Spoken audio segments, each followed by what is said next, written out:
ದಾವಣಗೆರೆಯ ಉಪಚುನಾವಣೆಯ ದಂಗಲ್ ಏನಿದೆ ಹೆಚ್ಚಾಗ್ತಾ ಇದೆ. ಇದರ ನಡುವೆ ಮುಸ್ಲಿಂ ಮತಗಳು ಅಲ್ಲಿ ನಿರ್ಣಾಯಕ ಪಾತ್ರವನ್ನು ವಹಿಸ್ತಾ ಇದೆ. ಹೀಗಾಗಿ ಕಾಂಗ್ರೆಸ್ಸಿನ ಅಭ್ಯರ್ಥಿಯಾಗಿರುವಂತ ಸಮರ್ಥ ಶಾಮನೂರ್ ಅವರು ನಿನ್ನೆ ಬೃಹತ್ ಸಮಾವೇಶವನ್ನು ನಡೆಸಿ ಮತಯಾಚನೆಯನ್ನು ಮಾಡಿದ್ರು. ಆದರೆ ಸಮಾವೇಶದಲ್ಲಿ ಕನ್ನಡವೇ ನಾಪತ್ತೆಯಾಗಿತ್ತು. ಬ್ಯಾನರ್ನಲ್ಲಿ ಕನ್ನಡ ಇರಲಿಲ್ಲ. ಜೊತೆಯಲ್ಲಿ ಅವರ ತಾಯಿ ಸಂಸದೆಯಾಗಿರುವಂತಹ ಪ್ರಭಾ ಮಲ್ಲಿಕಾರ್ಜುನ್ ಅವರು ಕೂಡ ಸಮರ್ಥವ್ರು ಎಲ್ಲರೂ ಕೂಡ ಹಿಂದಿಯಲ್ಲಿ ಭಾಷಣ ಮಾಡಿದ್ದು ಈಗ ಒಂದಿಷ್ಟು ವಿವಾದಕ್ಕೆ ಇದು ಕಾರಣ ಆಗ್ಬಿಟ್ಟಿದೆ. ಜೊತೆಯಲ್ಲಿ ಮುಸ್ಲಿಮರ ಮತಗಳನ್ನ ಸೆಳೆಯೋ ಕಾರಣಕ್ಕೋಸ್ಕರ ಹಿಂದಿ ಹೇರಿಕೆಯನ್ನ ಮಾಡಿಬಿಟ್ರಾ ಅನ್ನೋ ನಿಟ್ಟಿನಲ್ಲಿ ಒಂದಿಷ್ಟು ಚರ್ಚೆ ಆಗ್ತಿದೆ. ಇದೇ ವಿಚಾರವಾಗಿ ಕಾಂಗ್ರೆಸ್ಸಿನ ಅಭ್ಯರ್ಥಿ ಮಲ್ಲಿಕಾರ್ಜುನ್ ಅವರು ಸೇರಿದಂತೆ ಕರವೆಯ ರಾಜ್ಯಾಧ್ಯಕ್ಷರಾಗಿರುವಂತಹ ಪ್ರವೀಣ್ ಶೆಟ್ಟಿ ಹಾಗೂ ಕನ್ನಡಪರ ಹೋರಾಟಗಾರರಾಗಿರುವಂತಹ ಶಿವರಾಮೇಗೌಡರು ಕರ್ನಾಟಕ ನ್ಯೂಸ್ ಬೀಟ್ ಜೊತೆ ಈ ವಿಚಾರವಾಗಿನೇ ಮಾತನಾಡಿದ್ದಾರೆ. ಯಾರ್ಯಾರು ಏನೇನು ಹೇಳಿದ್ರು ಎಲ್ಲವನ್ನ ನೋಡ್ಕೊಂಡ್ ಬರೋಣ.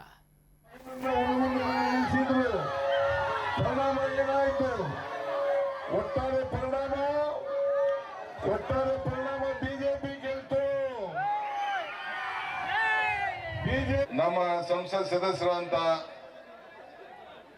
ಪ್ರಭಾರವರಿದ್ದಾರೆ.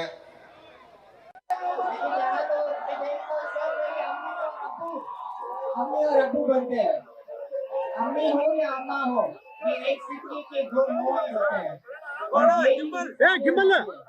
इसलिए हमसे एक ही बात कहना चाहते हैं कि हमने तो पढ़ा है कि खुदा की राह मोहब्बत की राह होता है, और जो असूल किसी पक्ष में है तो वो कांग्रेस पक्ष में है, क्योंकि हम हर वर्ग, हर धर्म और हर जात के लोगों के पास जाते हैं, सुनते हैं और उनके लिए काम करते हैं. इसलिए मैं विनती करता हूँ सबको, मुझे आपके बेटे के समान देखिए.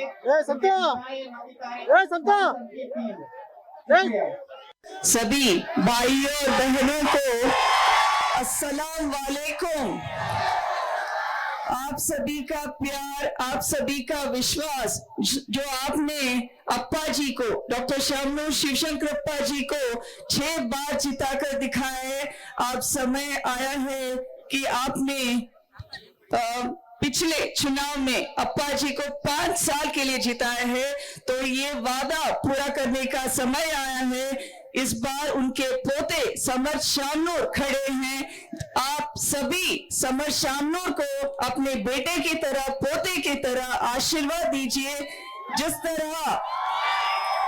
तरह आप सभी ने शामनूर शिवशंकरप्पा जी और शामनूर परिवार को आशीर्वाद दिया है, प्यार दिया है, सम्मान दिया है, इस बार के चुनाव में बीजेपी को एक उत्तर देना है कि हम सब एक हैं, कांग्रेस परिवार की तरह है. तो इस बार के चुनाव में समर्थ शामनूर को आप सब जिताइए, अपना प्यार आशीर्वाद दीजिए. समर्थ शामनूर भी आपके साथ खड़े होंगे. हम सब शामनूर परिवार के हर सदस्य आपके साथ हैं, साथ रहेंगे. ये प्यार कायनात तक बना रहे, ये सब आपसे दरख्वास्त करके मैं आप सभी को धन्यवाद सलाम देती हूँ. बहुमत से समर्थ को, उनकी संख्या जो है 3 नंबर है, हाथ का निशान है. सभी भाइयों और बहनों को शुक्रिया. और ಕರವೆಯಿಂದ ಪ್ರವೀಣ್ ಶೆಟ್ಟಿ ಅವರು ದೂರವಾಣಿ ಸಂಪರ್ಕದಲ್ಲಿದ್ದಾರೆ. ಸರ್ ನಮಸ್ತೆ. ನಮಸ್ತೆ. ನಮಸ್ತೆ ಸರ್, ನೀವು ಕೂಡ ಗಮನಿಸಿದ್ರೆ ವಿಚಾರ ನಿಮಗೂ ಕೂಡ ಗೊತ್ತಿರುತ್ತೆ ಅಂತ ಅಂದ್ಕೊಳ್ತೀನಿ. ಮಧ್ಯ ಕರ್ನಾಟಕ ದಾವಣಗೆರೆಯಲ್ಲಿ ಉರ್ದು ಭಾಷೆಯ ಪ್ರೇಮವನ್ನ ಸಾರ್ತಾ ಇರುವಂತದ್ದು ಒಂದು ರಾಜಕೀಯ ಬಿಂಬಿತವಾದಂತಹ ಕುಟುಂಬ ಅಂತಾನೆ ಹೇಳ್ಬೋದು ಸರ್. ಈಗ ವೋಟ್ ಬ್ಯಾಂಕ್ ಅನ್ನ ಭದ್ರಪಡಿಸಿಕೊಳ್ಳೋಕೋಸ್ಕರ ಕನ್ನಡವನ್ನೇ ಮರೆಯೋದು ಎಷ್ಟರ ಮಟ್ಟಿಗೆ ಸರಿ? ಇದು ಫಸ್ಟ್ ಒಪಿನಿಯನ್ ನಿಮ್ಮ ಬಗ್ಗೆ, ಅಂದ್ರೆ ಈ ಒಂದು ಉರ್ದು ಪ್ರೇಮದ ಬಗ್ಗೆ ಕೊಟ್ಬಿಡಿ. ಇದು ಸರ್ಕಾರ ಬಗಲಲ್ಲಿ ಬಾಯಲ್ಲಿ ಭಗವದ್ಗೀತೆ, ಬಗಲಲ್ಲಿ ದೊಣ್ಣೆ ಅಂತಾರಲ್ಲ, ಎಸ್ ಖಂಡಿತ ಸರ್, ಆ ರೀತಿ ನಡ್ಕೊಂತ ಇದೆ ಅಂದ್ರೆ ತಪ್ಪಾಗಲ್ಲ. ಮಾನ್ಯ ಮುಖ್ಯಮಂತ್ರಿಗಳು ಹಿಂದಿ ಪರೀಕ್ಷೆಯನ್ನ ರದ್ದು ಮಾಡ್ತಾರೆ, ವೇಟ್ ಕೊಡ್ತೀವಿ ಅನ್ನೋ ಮಾತನ್ನ ಹೇಳ್ತಾರೆ. ಇನ್ನೊಂದ್ ಕಡೆ ಅವ್ರ ಸಚಿವರು ಹಿಂದಿ ಉರ್ದುಗಳಲ್ಲಿ ಪ್ಲಸ್ ನಾಮಫಲಕ ಭಾಷಣವನ್ನ ಮಾಡೋದ್ರ ಮುಖಾಂತರ ಓಟಿನ ಆಸೆಗೆ, ಓಟಿನ ದುರಾಸೆಗೆ ಇವರೆಲ್ಲ ಈ ರೀತಿ ಚಿಲ್ಲರೆ ರಾಜಕೀಯವನ್ನ ಮಾಡ್ತಾ ಇದಾರೆ. ಒಂದ್ ಕಡೆ ಮರಾಠಿ ಈ ಗಡಿ ಭಾಗದಲ್ಲಿ ನಮ್ಮ ಸಚಿವರು ಲಕ್ಷ್ಮೀ ಹೆಬ್ಬಾಳ್ಕರ್ ಅವರು ಮರಾಠಿಯಲ್ಲಿ ಮಾತಾಡೋದ್ರ ಮುಖಾಂತರ ಅವ್ರನ್ನ ಪ್ರೀತಿ ತೋರಿಸುವಂತ ಕೆಲಸವನ್ನ ಮಾಡ್ತಾರೆ. ಬೆಂಗಳೂರು ನಗರದಲ್ಲಿ ಕಾರ್ಪೊರೇಷನ್ ಎಲೆಕ್ಷನ್ ಹತ್ರ ಆದ್ರೆ ಅಥವಾ MLA ಎಲೆಕ್ಷನ್ ಬಂದ್ರೆ ತಮಿಳರಲ್ಲಿ ಇರುವಂತ ಜಾಗದಲ್ಲಿ ತಮಿಳ್ ವಾಲ್ ಪೋಸ್ಟ್ರು, ತೆಲುಗು ವಾಲ್ ಪೋಸ್ಟ್ರು, ತೆಲುಗಲ್ಲಿ ಭಾಷಣ ಮಾಡುವಂಥದ್ದು, ತೆಲುಗಲ್ಲಿ ಮಾಡುವಂಥದ್ದು ಇದು ದಿನನಿತ್ಯ ನಡೀತಾ ಇದೆ. ಆ ಪಕ್ಷ ಈ ಪಕ್ಷ ಅನ್ನುವಂಥದ್ದೇನಿಲ್ಲ. ರಾಜಕಾರಣಿಗಳಿಗೆ ಇಚ್ಛಾಶಕ್ತಿ ಕಡಿಮೆ ಆಗಿರೋದ್ರಿಂದ, ಇಚ್ಛಾಶಕ್ತಿ ಇಲ್ಲದ ಕಾರಣ ಕನ್ನಡಿಗರ ಮೇಲೆ ಅನ್ಯ ಭಾಷೆಯನ್ನ ಹೇರುವಂತ ಕೆಲಸ ನಮ್ಮ ರಾಜಕಾರಣಿಗಳೇ ಮಾಡ್ತಾ ಇದ್ದಾರೆ ಓಟಿನ ಆಸೆಗಾಗಿ. ಹೌದು. ಆದ್ರಿಂದ ಇದನ್ನ ಕನ್ನಡ ಪರವಾದಂತ ಕನ್ನಡಿಗರ ಸರ್ಕಾರ ಬಂದ್ರೆ ಮಾತ್ರ ಸಾಧ್ಯ, ಬಿಟ್ರೆ ಈ ರಾಜಕಾರಣಿಗಳಿಂದ ನಾವು ಏನು ನಿರೀಕ್ಷೆ ಮಾಡ್ಲಿಕ್ಕೆ ಸಾಧ್ಯ ಆಗಲ್ಲ ಅನ್ನುವಂಥದ್ದು ನನ್ನ ಅಭಿಪ್ರಾಯ. ಎಸ್ ಸರ್, ಒಂದ್ ಕಡೆ ದ್ವಿಭಾಷಾ ನೀತಿಯ ಕುರಿತಂತೆ ಈಗಾಗಲೇ ಮೊನ್ನೆ ಅಷ್ಟೇ ಸರ್ಕಾರಕ್ಕೂ ಕೂಡ ನೀವು ಧನ್ಯವಾದಗಳನ್ನ ಹೇಳಿದ್ರಿ, ಯಾಕಂದ್ರೆ ಒಂದೊಳ್ಳೆಯ ನಿರ್ಧಾರವನ್ನ ತೆಗೆದುಕೊಂಡಿದೆ ಅಂತ. ಆದ್ರೆ ಆ ನಿರ್ಧಾರದ ಬೆನ್ನಲ್ಲೇ ಈ ರೀತಿಯ ಬೆಳವಣಿಗೆ ನಿಜಕ್ಕೂ ಕೂಡ ಒಂದು ರೀತಿಯ ಅಸಮಾಧಾನವನ್ನ ವ್ಯಕ್ತಪಡಿಸುವಂತಹ ನಿರ್ಧಾರ ಅಂತಾನೆ ಹೇಳ್ಬೋದು ಸರ್ ಈ ನಡೆ. ಖಂಡಿತವಾಗ್ಲೂ ಶಾಮನೂರ್ ಶಿವಶಂಕರಪ್ಪ ಅವ್ರ ಫ್ಯಾಮಿಲಿ ಕರ್ನಾಟಕಕ್ಕೆ ಕನ್ನಡಿಗರಿಗೆ ಅನೇಕ ಕೊಡುಗೆಗಳನ್ನ ಕೊಟ್ಟಿದೆ. ಲಿಂಗಾಯತರ ಮಠಗಳು, ಲಿಂಗಾಯತರ ಅನೇಕ ಕೇಂದ್ರಗಳಲ್ಲಿ ಕನ್ನಡದ ಉಳಿವಿಗಾಗಿ ಕನ್ನಡಿಗರ ನಿರಾಶ್ರಿತರಿಗೆ ಅನ್ನ ವಸತಿಯನ್ನ ಕೊಟ್ಟಂತವರು ಲಿಂಗಾಯತ ಸಮುದಾಯದ ಅನೇಕ ಗುರುಮಠಗಳು, ಸ್ವಾಮೀಜಿಗಳು ಮತ್ತೆ ಇಂತ ಹಿರಿಯರೆಲ್ಲ ಮಾಡ್ತಾ ಬಂದಿದ್ದಾರೆ. ಆದ್ರೆ ಇಲ್ಲೂ ಸಹ ಓಟಿನ ರಾಜಕಾರಣ, ಓಟಿಗಾಗಿ ಯಾವುದೇ ಮಟ್ಟಕ್ಕೆ ಇಳಿಲಿಕ್ಕೂ ನಮ್ಮ ರಾಜಕಾರಣಿಗಳು ಖಂಡಿತ ಸಿದ್ಧರಾಗಿದ್ದಾರೆ ಅನ್ನುವಂಥದ್ದನ್ನ ಎತ್ತಿ ಹಿಡಿಯುವಂತ ಕೆಲಸ ಇದು ಮಾಡ್ತಾ ಇದ್ದಾರೆ. Okay, thank you sir, thank you so much ನಮ್ಮ ಜೊತೆ ಮಾತನಾಡಿದ್ದಕ್ಕಾಗಿ. ನೋಡಿ ಸರ್, ದಾವಣಗೆರೆ ಇರೋದು ಕರ್ನಾಟಕದಲ್ಲೇ, ಆದ್ರೆ ಮಹಾರಾಷ್ಟ್ರನೋ ಅಥವಾ ಬೇರೆ ಇನ್ನೆಲ್ಲೋ ಇದೀವಿ ಅನ್ನುವಂತಹ ಫೀಲ್ ಅನ್ನ ತರಿಸ್ಬಿಟ್ಟಿದ್ದಾರೆ ಅಂತಾನೆ ಹೇಳ್ಬೋದು ರಾಜಕೀಯ ಕುಟುಂಬ.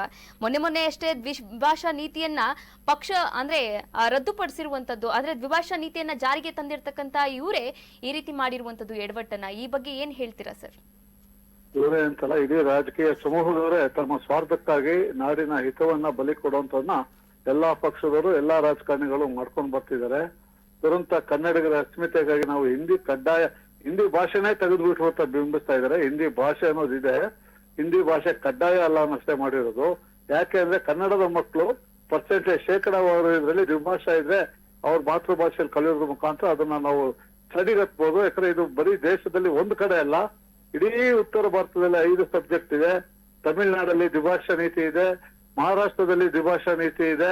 ಆದ್ರೆ ಕರ್ನಾಟಕದಲ್ಲಿ ಕನ್ನಡಿಗರೇ ಇದಕ್ಕೆ ವಿರೋಧವಾಗಿ ದನಿ ಎತ್ತುವಂತ ದೌರ್ಬಲ್ಯ ಇದೆಯಲ್ಲ, ಅದು ಒಂದು ರಾಜಕಾರಣ, ಒಂದು ಪಕ್ಷ, ಒಂದು ವ್ಯಕ್ತಿಗೆ ಸೀಮಿತ ಮಾಡಕ್ಕಾಗಲ್ಲ. ಇದೊಂದು ದೊಡ್ಡ ಸಮೂಹನೇ ಇದೆ ಅಂತ ಹೇಳಕ್ ಇಚ್ಛೆ ಪಡ್ತೀನಿ. ಇವೆಲ್ಲವೂ ಅವರ ಸ್ವಾರ್ಥಕ್ಕಾಗಿ. ಎಸ್, ಇನ್ನ ಕನ್ನಡಿಗರಿಗೆ ಯಾವ ರೀತಿ ಪಾಠ ಕಲಿಸ್ಬೇಕು ಸರ್ ಇಂತಹ ಒಂದು ರಾಜಕೀಯ ಬಿಂಬಿತವಾದಂತಹ ಓಟನ್ನ ಭದ್ರಪಡಿಸ್ಕೊಳ್ಬೇಕು ಎನ್ನುವಂತಹ ಕುಟುಂಬಗಳಿಗಾಗಿರ್ಬೋದು ಅಥವಾ ಭಾಷಾ ಪ್ರೇಮಿಗಳಿಗಾಗಿರಬಹುದು? ಇದಕ್ಕೆ ಉದಾಹರಣೆ ಇದೆಯಲ್ಲ, ನೆರೆ ರಾಜ್ಯಗಳು. ಮಹಾರಾಷ್ಟ್ರದಲ್ಲಿ ಪ್ರಾದೇಶಿಕ ಶಕ್ತಿ ಇದೆ, ತಮಿಳುನಾಡಿನಲ್ಲಿ ಪ್ರಾದೇಶಿಕ ಶಕ್ತಿ ಇದೆ. ಕರ್ನಾಟಕದಲ್ಲಿ ಪ್ರಾದೇಶಿಕ ಶಕ್ತಿ ಅನ್ನೋದು ದುರ್ಬೀನ ಕುಡ್ಕೋದು ಅದು ಬಲ ಆಗ್ತಾ ಇಲ್ಲ. ಇಂಥ ವ್ಯವಸ್ಥೆಯಲ್ಲಿ ನಾವು ಕನ್ನಡದ ಅಸ್ಮಿತೆಯನ್ನು ಕಾಪಾಡ್ಕೊಳ್ಳೋದು, ನಾವು ಆಲೂರು ವೆಂಕಟರಾಯರನ್ನ ನೆನೆಸ್ಕೊಳ್ಳಲ್ಲ, ಹುಯಿಲ್ಗೊಳ ನಾರಾಯಣರಾವ್ರನ್ನ ನೆನೆಸ್ಕೊಳ್ಳಲ್ಲ, ಏಕೀಕರಣ ದೊಡ್ಡದವ್ರನ್ನ ನೆನೆಸ್ಕೊಳ್ಳಲ್ಲ, ಕನ್ನಡದ ಭಾಷೆ ಇತಿಹಾಸವನ್ನ ತಿಳ್ಕೊಳ್ಳೋದಿಲ್ಲ. ಎಲ್ಲೋ ಇವತ್ತಿನ ಒಂದು ಸ್ವಾರ್ಥಕ್ಕೆ, ರಾಜಕೀಯ ಲಾಭಕ್ಕೆ ನಮ್ಮ ಹಿತವನ್ನ ನಾವು ಬಲಿ ಕೊಡ್ತಾ ಇದ್ವಿ. ಇದು ಮುಂದೊಂದಿನ ದೊಡ್ಡ ದುರಂತ ಆಗತ್ತೆ. Yes, thank you sir, thank you so much Karnataka news beat ಜೊತೆಗೆ ಮಾತನಾಡಿದ್ದಕ್ಕಾಗಿ. ಸಂಸತ್ನಲ್ಲಿ ತಮ್ಮ ಮೊದಲ ಭಾಷಣದಲ್ಲಿ ಪ್ರಭಾ ಅವರು ಮತದಾನ ಪ್ರಭುಗಳಿಗೆ ಕನ್ನಡದಲ್ಲಿ ಧನ್ಯವಾದ ಹೇಳಿದ್ರು. ಬಟ್ ಈಗ ಮತ ಭೇಟಿಯ ಸಂದರ್ಭದಲ್ಲಿ ಹಿಂದಿ ಬರ್ತಿದೆ, ಕನ್ನಡ ಇಲ್ಲ. ಸಂಸತ್ತು ದೆಹಲಿಗೆ ಹೋಗಿರೋದು, ಹಾಗಾಗಿ ಅವರು ಹಿಂದಿಯನ್ನ ಅಲ್ಲಿಂದ ಇಲ್ಲಿಗೆ ಎತ್ಕೊಂಡು ಬಂದ್ರು. ಹೋಗ್ಬೇಕಾದ್ರೆ ಕನ್ನಡದಲ್ಲಿ ಹೋಗಿದ್ರು. ಕನ್ನಡಿಗರಿಂದ ಕನ್ನಡ ಮತ ತಗೊಂಡು ಅಲ್ಲಿಗೆ ಹೋಗಿ, ಅದಾದ ನಂತರದಲ್ಲಿ ದೆಹಲಿಯಿಂದ ವಾಪಸ್ ಬರಬೇಕಾದ್ರೆ ಅಲ್ಲಿಂದ ಎಲ್ಲವನ್ನೂ ತಗೊಂಡು ಇಲ್ಲಿಗೆ ಬಂದಂಗಿದೆ. ಒಂದು ಆ ಕುಟುಂಬದ ಮೇಲೆ ತುಂಬ ಗೌರವ ಇದೆ. ಹೌದು, ಶಾಮನೂರು ಶಿವಶಂಕರಪ್ಪ ಅವರು ಶಿಕ್ಷಣ ಕ್ಷೇತ್ರದಲ್ಲಿ ಕ್ರಾಂತಿ ಮಾಡಿದ್ರು, ಕೈಗಾರಿಕಾ ಕ್ಷೇತ್ರದಲ್ಲಿ ಒಂದಷ್ಟು ಕ್ರಾಂತಿ ಮಾಡಿದ್ರು, ಮಠಮಾನ್ಯಗಳನ್ನು ಉಳಿಸುವಂಥ ಕೆಲಸ ಮಾಡಿದ್ರು. ಆ ಮನೆಯಲ್ಲಿ ಹುಟ್ಟಿರುವಂಥ ಇವ್ರುಗಳು ಟಿಕೆಟ್ ಹಂಚಿಕೆಯಿಂದನೇ ಶುರು ಮಾಡಿದ್ರು. ಹೌದು, ಗಲಾಟೆಗಳು, ಗೋಜಲು, ಗೊಂದಲ, ಉಪಚುನಾವಣೆ ಇರೋದಕ್ಕೆ ಇವರು ಮನೆ ಎಂಥದ್ದು ಅಂತ ತೋರಿಸೋದಕ್ಕೆ ಬಂದಂಗಿದೆ ಇದು. ಹೌದು, ನಿಮಗೆ ಕನ್ನಡದ ಮೇಲೆ ಎಷ್ಟು ದುರಭಿಮಾನ ಇದೆ ಅನ್ನುವಂಥದ್ದನ್ನು ತೋರಿಸ್ಕೊಂಡ್ಬಿಟ್ರಿ. ದಟ್ಟ ದರಿದ್ರವಾಗಿದೆ ನಿಮ್ಮ ಮನಸ್ಸುಗಳು ಅನ್ನೋದನ್ನು ತೋರಿಸ್ಕೊಂಡ್ಬಿಟ್ರಿ. ನೀವು ಮತ ಬ್ಯಾಂಕ್ಗಾಗಿ ನೀವು ಯಾರ ಬಳಿ ಬೇಕಾದರೂ ಏನು ಬೇಕಾದರೂ ಹೋಗಿ ನಿಂತ್ಕೊಳ್ತೀರಿ ಅನ್ನುವಂಥ ಕೆಟ್ಟ ಮನಸ್ಥಿತಿಯನ್ನು ತೋರಿಸ್ಕೊಂಡ್ಬಿಟ್ರಿ. ನಿಮ್ಮನ್ನು ನೋಡಿದ್ರೆ ಅಸಹ್ಯ ಆಗೋ ರೀತಿ ನಡ್ಕೊಂಡ್ರಿ ನೀವು. ಕನ್ನಡದಲ್ಲಿ ನಿಮಗೆ ಮಾತಾಡೋದಕ್ಕೆ ನಿಮಗೆ ಹಿಂಜರಿಕೆನಾ? ಮುಸಲ್ಮಾನರು ನಿಮ್ಮನ್ನು ದೂರ ಇಟ್ಬಿಡ್ತಾರ? ಮುಸಲ್ಮಾನರು ನಿಮ್ಮನ್ನು ದೂರ ಇಡೋದು ಕನ್ನಡದಲ್ಲಿ ಮಾತಾಡಿದ್ರಿ, ಉರ್ದುವಲ್ಲಿ ಮಾತಾಡಿದ್ರಿ, ಹಿಂದಿಯಲ್ಲಿ ಮಾತಾಡಿದ್ರಿ ಅಂತಲ್ಲ, ನೀವು ನಡ್ಕೊಂಡಿರೋ ರೀತಿಗೆ ನಿಮ್ಮನ್ನು ದೂರ ಇಡುತ್ತಾರೆ. ನೀವು ಉರ್ದುವಲ್ಲಿ ಮಾತಾಡಿದ್ರು, ಹಿಂದಿಯಲ್ಲಿ ಮಾತಾಡಿ ಬೇಟಾ ಅಂತ ಪರಿಗಣಿಸಿ ಅಂತ ಏನು ಹೇಳಿದ ತಕ್ಷಣಕ್ಕೆ ಮತ ಒತ್ತುವಷ್ಟು ದಡ್ಡರು ಆ ಸಮುದಾಯದವರಲ್ಲ. ಇಲ್ಲಿವರೆಗೆ ಆಗಿದ್ರೆ ಏನೋ ಗೊತ್ತಿಲ್ಲ. ಪೈಲ್ವಾನ್ ಕಬಾಬ್ ತಿಂದಿರ್ಬೋದು, ಇಡೀ ಸಮುದಾಯ ತಿಂದಿಲ್ಲ. ಇಡೀ ಸಮುದಾಯಕ್ಕೆ ನೀವೇನು ತಿನ್ನಿಸಿಲ್ಲ, ನೀವು ಮಣ್ಣು ತಿನ್ಸಿರೋದು ಅವರಿಗೆ. ಅವ್ರಿಗೆ ಅರ್ಥ ಆಗುತ್ತೆ, ಆ ಕೆಲಸ ಮಾಡಬೇಕು. ಅವರು ನಿಜವಾಗಲೂ ಬುದ್ಧಿವಂತರಾದರೆ, ಸಮುದಾಯದ ಮೇಲೆ ಕಾಳಜಿ ಇದ್ದರೆ, ಅವರು ಬುದ್ಧಿವಂತಿಕೆ ಪ್ರದರ್ಶನ ಮಾಡಲಿಲ್ಲ ಅಂತಂದ್ರೆ ಆ ಸಮುದಾಯ ಇನ್ನು ತಲೆ ಎತ್ತುಕೆ ಆಗೋದಿಲ್ಲ ದಾವಣಗೆರೆಯಲ್ಲಿ ಅನ್ನುವಂಥದ್ದು ಸ್ಪಷ್ಟವಾಗಿ ಹೇಳ್ಬಿಡ್ಬೋದು. ಇನ್ನೊಂದು ವಿಚಾರ, ಕನ್ನಡದ ವಿಚಾರದಲ್ಲಿ ಇವರು ತಳಿತಾ ಇರುವಂಥ ನಿರ್ಣಯಗಳು, ಇವರು ತಗೊಳ್ತಾ ಇರುವಂಥ ನಿಲುವುಗಳು, ಕನ್ನಡ ಅಂತಂದ್ರೆ ನಿಮ್ಗೆ ಅಷ್ಟು ಹೇವರಿಕೆ ಬರುವಂಥದ್ದಾ? ಕನ್ನಡ ಬಿಟ್ಟು ನೀವು ಚುನಾವಣೆ ಮಾಡ್ತೀರಿ, ಕನ್ನಡ ಬಿಟ್ಟು ನೀವು ಬ್ಯಾನರ್ಗಳು, ಫ್ಲೆಕ್ಸ್ಗಳು, ಮಾತುಗಳನ್ನೇ ಮರೆತು ಬಿಡ್ತೀರಿ. ಕನ್ನಡೀಕರಣ ಆಗಬೇಕಿತ್ತು, ಕನ್ನಡ ಅನ್ನದ ಭಾಷೆಯನ್ನ ಮರೆತು ಬಿಡ್ತೀರಿ ನೀವು. ಮತಕ್ಕೋಸ್ಕರ ನೀವು ಎಲ್ಲವನ್ನೂ ಬಿಟ್ಟು ಭಿಕ್ಷಾಟನೆಗಿಳ್ದಂಗಿದೆ ನೀವು. ಸಮುದಾಯದ ಓಲೈಕೆ ಮಾಡಬೇಕಾಗಿರೋದು ನೀವು ಭಾಷೆಯಿಂದಲ್ಲ, ಅವರ ಮನಸ್ಸುಗಳಿಂದ ಮಾಡಬೇಕಾಗಿತ್ತು. ಅವ್ರ ಮನಸ್ಸನ್ನ ಗೆಲ್ಲಬೇಕಾಗಿತ್ತು ನೀವು. ನಿಮ್ಮ ಮಗನಿಗೋ ಮೊಮ್ಮಗನಿಗೋ ತರೋದಕ್ಕೆ ಏನು ಪ್ರಯತ್ನ ಪಟ್ರಿ, ಮಗನಿಗೆ ತರೋದಕ್ಕೆ ಏನು ಪ್ರಯತ್ನ ಪಟ್ರಿ, ಆ ನಿಟ್ಟಲ್ಲಿ ಸಮುದಾಯವನ್ನು ಆವಾಗಲೇ ನೀವು ತಗೊಂಡು ಬಂದು ಆ ನಿಟ್ಟಲ್ಲಿ ಅವ್ರ ಸಮುದಾಯವನ್ನು ವಿಶ್ವಾಸಕ್ಕೆ ತಗೊಂಡು ಗೆದ್ದು ಇವತ್ತೇನಾದರೂ ಮತದಾನಕ್ಕೆ ನೀವು ಮತಯಾಚನೆಗೆ ಹೋಗಿದ್ರೆ ನಿಮ್ಮ ಮೇಲೆ ಒಂದು ಗೌರವ ಇರ್ತಾ ಇತ್ತು. ಸಂಸದರು ನೀವು ಹಿಂದಿಯಲ್ಲಿ ಮಾತಾಡ್ತೀರಿ, ಅಲ್ಲಿ ಕೂತ ಸಚಿವರು ಮುಖ್ಯಮಂತ್ರಿಗಳ ಆದಿಯಾಗಿ ನಗು, ಅವ್ರು ಬಂದಾಗ ಏನೋ ಗನಂದಾರಿ ಕೆಲಸ ಮಾಡಿಬಿಟ್ರು ಅಂತ ಅವ್ರ ಬಗ್ಗೆ ಹೆಗ್ಗಳಿಕೆ ಆಗುವಷ್ಟು ನಗು ಇವ್ರುಗಳಿಗೆ, ಖುಷಿ. ಕನ್ನಡವನ್ನು ಮಾತನಾಡಲು ಯಾರು ಕಲಿತಿಲ್ವೋ ಆ ಸಮುದಾಯ ಆಗಿರಲಿ, ಯಾವುದೇ ಸಮುದಾಯ ಆಗಿರಲಿ, ಕನ್ನಡ ಕರ್ನಾಟಕದಲ್ಲಿ ಇರೋದಕ್ಕೆ ಅಯೋಗ್ಯರು ಅಂತ ಈಗಾಗಲೇ ಎಲ್ಲರೂ ಹೇಳ್ಕೊಂಡು ಬಂದಿದ್ದಾರೆ. ನಾವು ಕೂಡ ಅದನ್ನೇ ಹೇಳ್ತೀವಿ. ಯಾವುದೇ ಸಮುದಾಯ ಇರಲಿ, ಇಲ್ಲಿ ತಿಂತೀರಿ, ಎಲ್ಲವೂ ಮಾಡ್ತೀರಿ, ಎಲ್ಲವೂ ಬೇಕು ನಿಮಗೆ. ಕನ್ನಡ ಕಲಿಯೋಕೆ ಕೇಳಿಸ್ಕೊಳ್ಳೋದಕ್ಕೂ ಆಗೋದಿಲ್ವ ನಿಮಗೆ? ಅವ್ರು ಹೇಳಿದ್ದು ಕೇಳಿಸ್ಕೊಳ್ಳೋದಕ್ಕಾಗೋದಿಲ್ವಾ? ಎಲ್ಲವೂ ಆಗುತ್ತೆ. ನಾವು ನಿಮ್ಮವರು ಅಂತ ತೋರಿಸ್ಕೊಳ್ಳೋಕೆ ಹೋಗ್ತೀರಿ. ನಾವು ನಿಮ್ಮ ಭಾಷೆಯಲ್ಲಿ ಮಾತಾಡಿದ್ರೆ ನೀವು ಒಳಗಡೆ ಬರ್ತೀರಿ ಅನ್ನುವಂಥದ್ದು ತೋರಿಸ್ಕೊಳ್ಳೋಕೆ ಹೋಗ್ತೀರಿ. ಹಾಗಾಗಿ ನೀವು ಈ ಪರಿಸ್ಥಿತಿಗೆ ಬರೋದು. ನೀವೇನಾದರೂ ಸೋತ್ರೆ ಇದೂ ಒಂದು ಕಾರಣ ಆಗಿ ಹೋಗ್ಬಿಡುತ್ತೆ. ನೀವು ಕನ್ನಡಿಗರನ್ನ ತುಳಿದು ಬಿಟ್ರಿ. ಒಂದೇ ಭಾಷಣದಲ್ಲಿ ನೀವು ಎರಡು ಸಮುದಾಯವನ್ನು ನೀವು ಅಲ್ಲಿ ಬಕೆಟ್ ಹಿಡಿತಾ ಇದ್ದಾರೆ ಅನ್ನೋದು ಕನ್ಫರ್ಮ್ ಗೊತ್ತಾಗುತ್ತೆ. ಇನ್ನು ದಡ್ಡರಾಗಬೇಕು ಅವ್ರು ಓಟು ಒತ್ತಿದ್ರೆ. ಮಾತಾಡಿದ ತಕ್ಷಣ ಓಟು ಒತ್ತುವುದೆಲ್ಲ ಹೊಟ್ಟೋಗ್ಬಿಟ್ಟಿದೆ. ಹಾಗಿದ್ರೆ ನಿಮ್ಮನ್ನೇ ಇದು ಮಾಡಿಬಿಡ್ತಾರೆ, ಓಲೈಸಬಹುದು. ಶಿವಶಂಕರಪ್ಪ ಅವ್ರು ಮಾಡಿರೋ ಸಾಧನೆಯಲ್ಲಿ ಕಿರುಬೆರಳು ಅಲ್ಲ ನೀವು.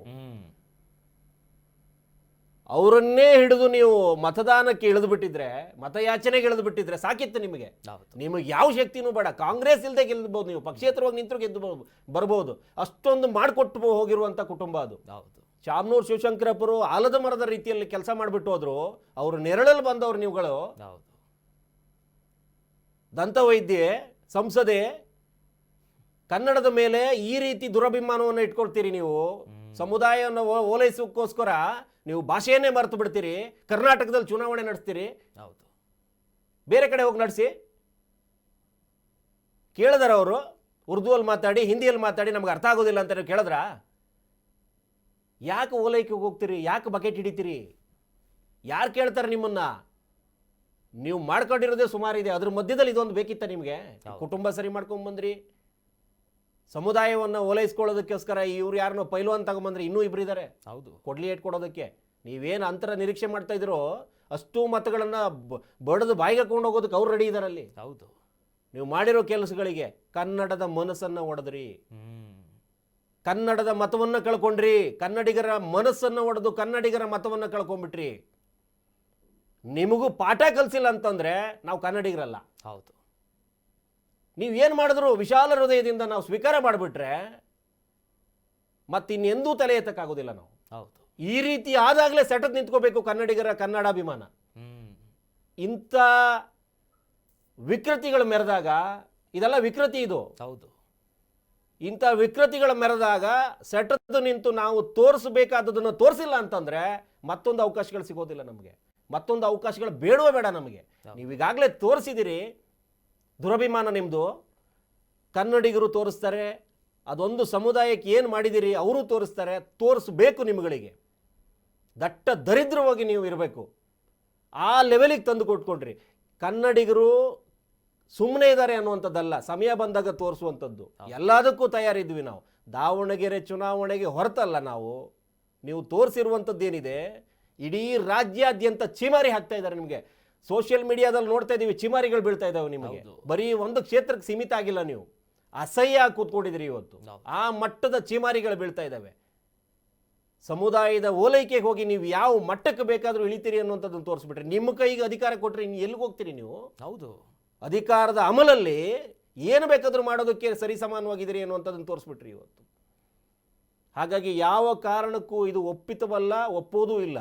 ಹೌದು, ಇದಕ್ಕೆ ಏನು ಬೇಕು ನಿಮಗೆ, ಚುನಾವಣೋತ್ತರದಲ್ಲಿ ಫಲಿತಾಂಶ ನಿಮಗೆ ಹೇಳುತ್ತೆ. ನೀವು ಮಾಡಿದ್ದೇನು, ಮಾಡಿದ್ದನ್ನ ಉಂಡಿದ್ದೇನು ಅನ್ನೋದನ್ನ ತೋರಿಸ್ತಾರೆ. ತೋರಿಸುವಂಥ ದಿನಗಳು ಬಹಳ ಹತ್ತಿರದಲ್ಲಿದೆ. ನಿಮ್ಮ ಮತಯಾಚನೆ ಮುಂದುವರಿಯಲಿ, ಆದರೆ ಮತದಾರನ ಯೋಚನೆ ಅದು ಕೂಡ ಮುಂದುವರಿತಾ ಇರುತ್ತೆ. ನಿಮ್ಮ ಯಾಚನೆ ಜೊತೆಗೆ ಅವನ ಮತದಾರನ ಯೋಚನೆ ಇವತ್ತಿಂದ ಬದಲಾಗುತ್ತೆ, ಆಗಬೇಕು. ಕರ್ನಾಟಕ ನ್ಯೂಸ್ ಬೀಟ್ ಫಾಲೋ ಮಾಡಿ, ಸಬ್ಸ್ಕ್ರೈಬ್ ಮಾಡಿ.